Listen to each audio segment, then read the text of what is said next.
سلام سلام سلام سلام سلام سلام سلام سلام Peaceful, peaceful, peaceful, peace, peaceful, peace. Bismillah, alhamdulillah, assalamu alaikum.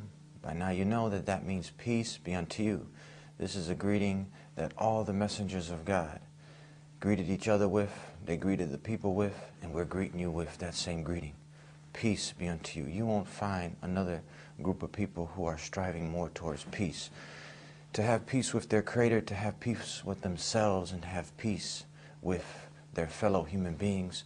Those are those who strive humbly to submit and to surrender to the one God, doing what He wants them to do on His terms. Those are the Muslims. You could be a Muslim anytime. You can do it right now or after the show. But think about this very important invitation. One man who we're going to be interviewing today, he accepted the call to submit and surrender to the one God, to do what all the messengers of God did, and that's Islam, submitting to God on His terms.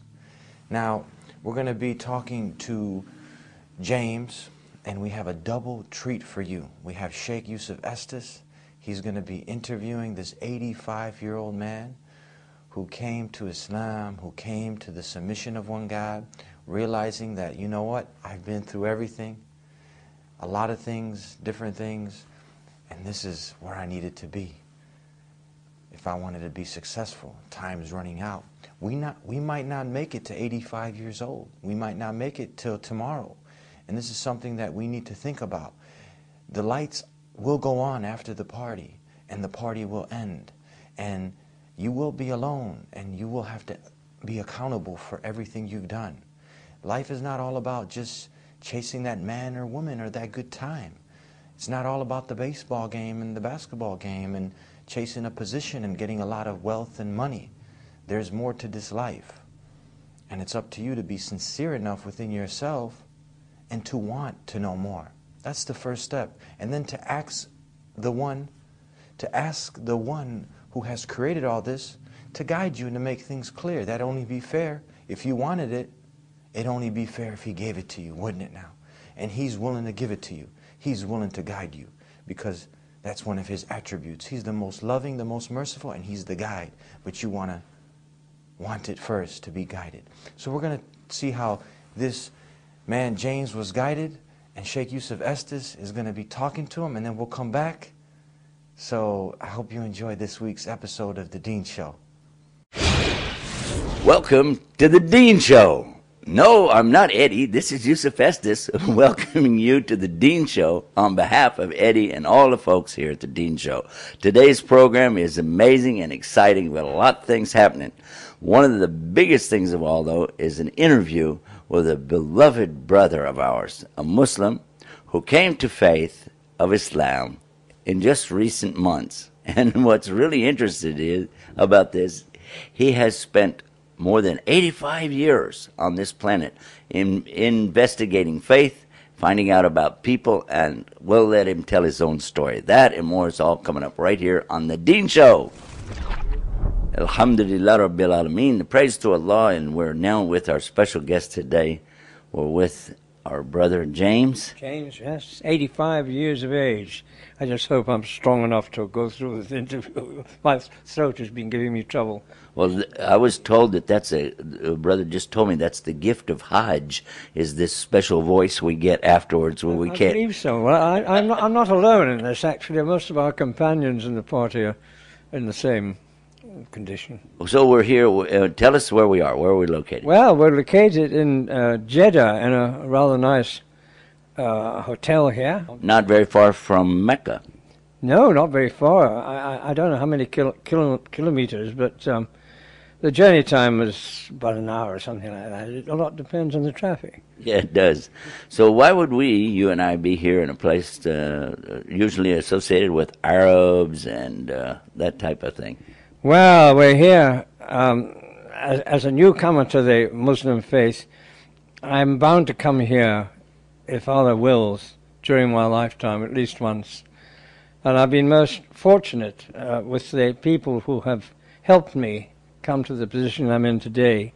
And you're one of them, Brother Yusuf, to have this marvelous experience to come on this Hajj. It really has been. It's not been easy for me because I'm not as young as I used to be, and I'm not really, to be quite honest, used to a lot of crowds of people. But it's been worth it, and I've struggled on, and I think I've completed everything as it should have been done, inshallah. That and more. I've been with you right along, and I'm sure that you've done that and more, inshallah. And then we would like to ask you a question. Through your life, now you're 85 years old, mashallah, and this is, many people never attain that age.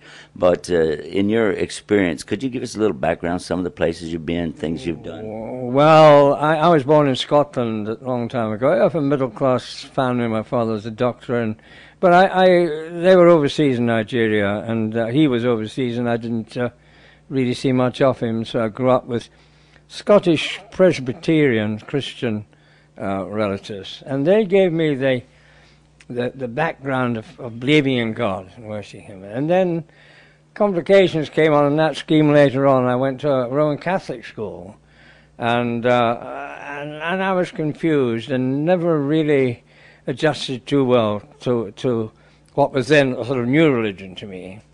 And then after the 5 years in the Air Force during the war, I went to... Now, which war would this be? The Second World War, yeah, Second World War, sorry.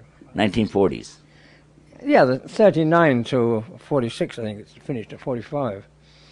After that, I managed to obtain a job with a large company in the Red Sea based in Aden, and spent a year in London learning the business, and went out there. And that was when I first came into contact with people of the Muslim faith, mostly Arabian. Oh, so you're not a newcomer to meeting Muslims? No. I worked with them. We worked with all kinds of people there of different faiths. But I learned something about the Quran then and the Islam at that time, which would be about 1949 to 1952 when I was there. And then after that I came back to Britain for a short time because my contract wasn't renewed there. I like to have stayed there, but in many ways Allah was looking kindly on me because a lot of my friends didn't survive the sort of break-up of the colonial days in the British colony to what is now, and it's had a troublesome background. Then I went to Hong Kong for a short time, working in a business company there. Now, were there any Muslims in Hong Kong? No, I never met any Muslims. I was completely divorced from any sort of religion, really, by that time. But and then I went to Africa, to the Central African Federation, Rhodesia, as it was then called, now called Zimbabwe, and got a simple job, which is more to my suiting, with the health department, killing mosquitoes. And you were a mosquito killer. I was a mosquito killer, and killing and dealing with the problem of schistosomiasis. That's a difficult word to pronounce, bilharzia, which can be caught from going into rivers. So I worked for them for a while, and then the Federation broke up. It's a long story. We haven't got time for that. And I transferred across to the veterinary department and worked in tsetse fly control very successfully until I took and then the war years come on. I wasn't involved in any religious experience at that time. And eventually I got back to Britain, but then went back to Africa again. But in the circumstances in Zimbabwe today, I came back to London about 5 years ago. I see. So now you're not a fly killer anymore? Not a fly killer. Just on an individual basis. That's very true. But then I thought to myself, look, you're getting on in age now. Now, you've always believed in God, but you haven't been praying to Him or worshipping Him for years. So it's about time you got down and did something about it. Now, nobody forced me, but I always had a feeling that that Jesus is only a prophet, one of Allah's prophets, and I thought that the Muslim religion was the only one for us. So I decided. So you already had this embedded in the background of Well, it somewhere. It must have been. It wasn't something that popped up after seeing the rather, what I consider to be appalling way the country had gone downhill with so much promiscuity and greed, gluttony, and what have you, all the evils that the Holy Quran tells us we should avoid and fight. So I decided to become a Muslim. Nobody twisted my arm, nobody forced me, but it was just through Allah's intervention that completely, almost not accidentally, but I was making a money transfer to some poor Africans in South Africa who were suffering. I'm not a rich person, but and through them, through a money exchange shop, an internet cafe, which was run by a Somali chap. Now, I'd been to Somaliland, and my brother had been a doctor in Somaliland at one time, so they weren't completely strangers to me. So I realized that this fellow was quite a religious Muslim, religious Somali, rather, I should say. And he introduced me to the Al-Muntada Al-Islamic Center in Parsons Green. And I went down to see them one day, and there and then I was accepted. I made the Ashadu. The Shahada. Shahada. Excuse me, I'm really... That's all right. Go ahead. And I went, and then I on the 10th of June, 2008, and it's been the best thing I've done. In your whole life. Now you're talking about through your whole life. What does this stand out as the most? I think it must be. Yes, it is. Certainly the most rewarding, and to be speaking to you today in this place, it's almost miraculous. It is for me as well. I have to tell you that ordinarily when we have guests, I don't like to interrupt them, but I have to tell you something. The minute I met you, I was so happy to make your acquaintance, and I prayed that Allah would let us be together for this Hajj. I'm so thankful to Allah for us to get to be here for this. The experience that we shared together, people we met together, things that happened. Some were kind of comical, some were a little tough.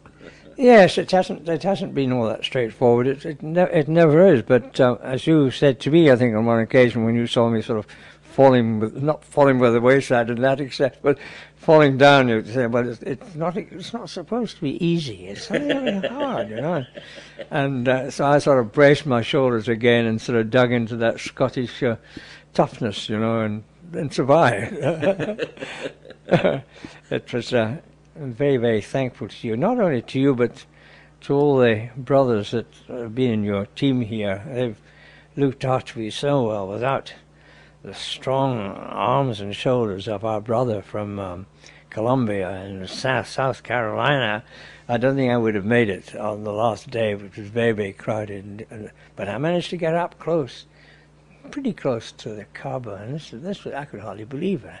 I can hardly believe I was there, you know. I'd seen pictures of the Kaaba in the old days in Aden, and it seemed to be a small building in the middle of the desert. And I arrived here, and you know, you can have it. Oh, it certainly was an experience that I didn't expect, but everything's worked out very well.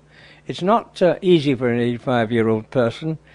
We don't have to go into the details there. It's not easy, but thanks to you and your team, I've managed to survive. We say thanks to Allah that any of us survived. That is very true. I want to ask you now about the word in Arabic. It's called tawheed, or monotheism. How important is that? I think it's very important.